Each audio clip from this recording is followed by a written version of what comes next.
கமலை நிறைய பேர் சொல்லுவாங்க தக் லைஃப் ஓடல இந்தியன் 2 ஓடல.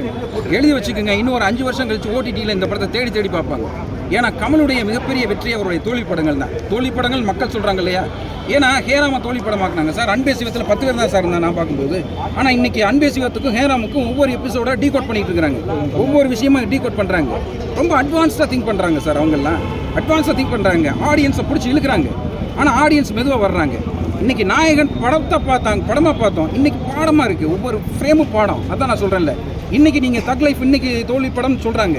இன்னும் ஒரு 4 வருஷம் கழிச்சு தக் லைஃபை தேடி தேடி பார்ப்பாங்க. இந்தியன் 2 தேடி தேடி பார்ப்பாங்க. விஷயம் இருக்குது. கமல் படத்தில் விஷயம் இருக்குது சார்.